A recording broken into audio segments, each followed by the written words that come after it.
Hello, I'm Jonasz Lewiński and this is Military Mind. Armed conflicts, defense and security, land, sea and air. We've got you covered. Last night, Russian forces carried out large-scale drone attacks over several Ukrainian cities. As a result, in the Mykolaiv region, a 6-story residential building was damaged due to falling debris from one of the downed drones, according to state officials. The State Emergency Service reported that 2 people were wounded in the aftermath of the Russian strike in the region.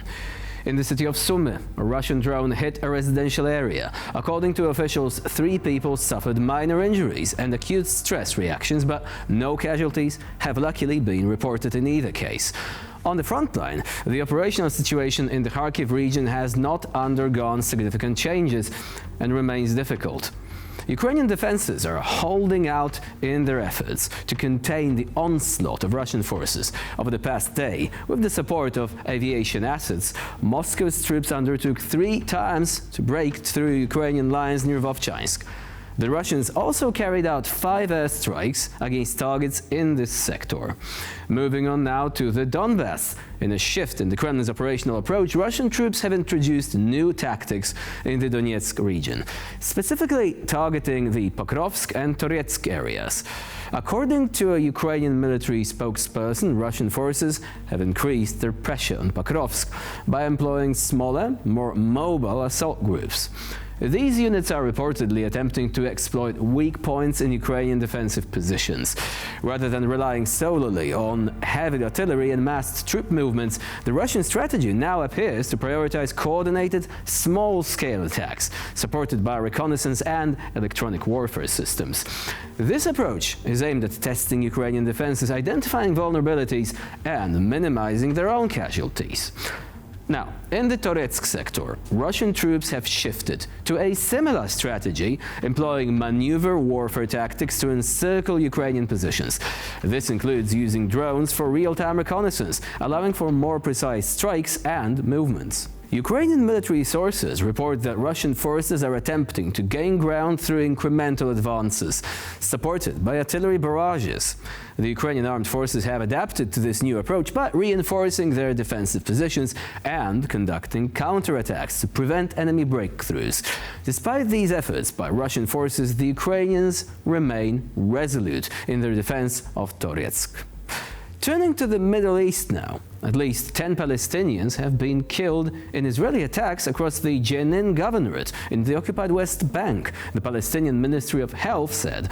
The Israeli army reported earlier that soldiers, police and intelligence services launched a counter-terrorism action there, with the Health Ministry adding that over 35 people were wounded in the wake of the attack. Now it is time to step into the dense forests of Kreminna in the Lugansk region in this gripping footage from the year 2024, with soldiers laying down suppressive fire to support neighboring positions locked in an intense firefight. The video captures the tension and precision required in these heavily forested battle zones, where visibility remains limited and every move counts. The Kreminna forest has become a focal point of fierce engagements, with its dense terrain offering both challenges and strategic opportunities. Ukrainian forces have adeptly used this environment for ambushes and defense, often turning the tide against Russian troops attempting to advance under the forest's cover.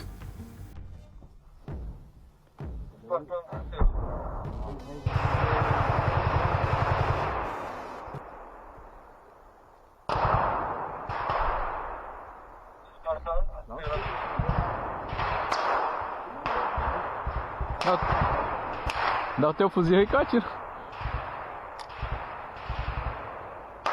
Tá tampada a visão. Hã? Deixa eu pegar o meu fuzil. Peraí. Passa.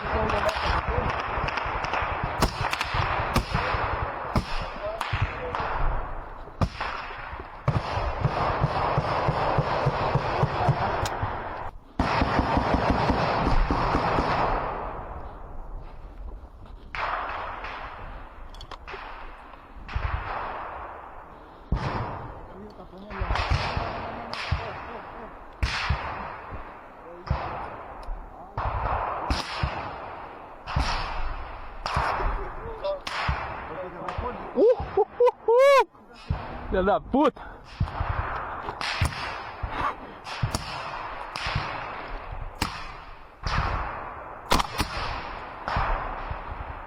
Ah, eles estão aqui, esses filha da puta!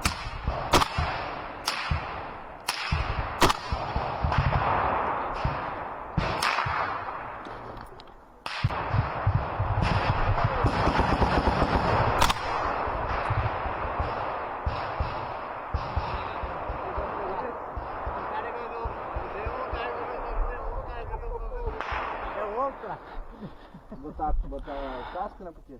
Ah, não, acredito que vai. Vamos parar aqui. Pô, botar aquele cano aqui na frente, aquele casco ali, tirar bem pelo cano. Só pra ver o tamanho do eco.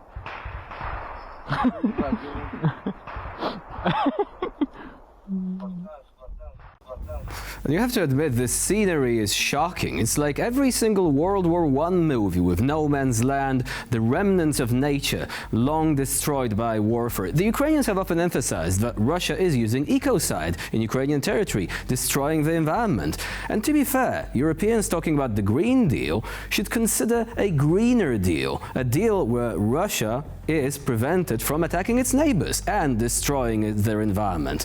And also, the oil spills from the Shadow Fleet, all that. So yeah, that's it. But now we're moving on to the next one, and we're actually closing out this episode with a shocking video exposing the cruel treatment of wounded Russian troops by officers of their own military police. Now, the footage reportedly shows 2 injured soldiers, barely able to walk with crutches, being beaten with batons and electrocuted with tasers by 2 military police officers. The incident allegedly occurred on the 16th of January 2025 in the barracks of the 55th Mountain Motorized Rifle Brigade in Kyzyl in the Tuva Republic. Russian military leadership has faced increasing criticism for its treatment of soldiers, with reports of forced deployments and inadequate care for the wounded. This brutality stands in stark contrast to the resilience of Ukraine's defense forces, who continue to dismantle Russian advances while preserving morale and solidarity in their ranks.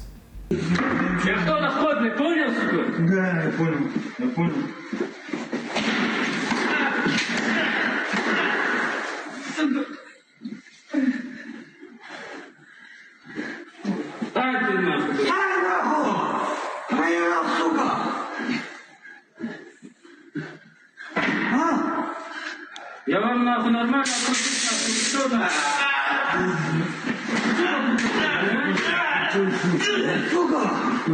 Ты что сказал, блядь? Я ничего не знаю. Я тебе сказал? Сука. Все, бог запиши, я его должен. Ну чё, блядь? Снимай штаны, нахуй! Куртку сними, нахуй. Снимай, раздевайся, сука! Снимай, ебаный, блядь! Давай! Сейчас я вас всех ебать буду! Снимай штаны, сука!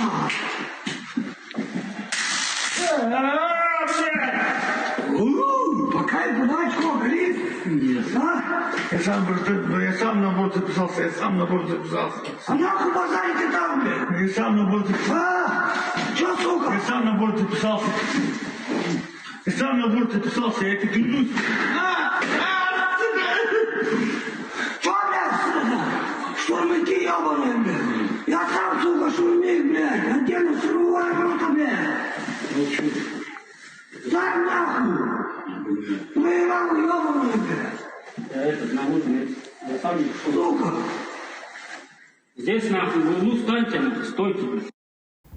So yeah, Russian culture, mysterious Russian soul. What is the worst thing here is that you see that guy beating up those soldiers and he's enjoying himself. He made that literal He-Man gesture, like he really is having fun at their expense, causing pain and suffering. And this, frankly, should be the single clip that every single Russian soldier across the Russian Federation should see and think, what am I getting myself into? What if I get injured? Will I be helped by anyone? Or should I go to Ukraine, wave a white flag, or desert, but basically escape this insanity as soon as possible?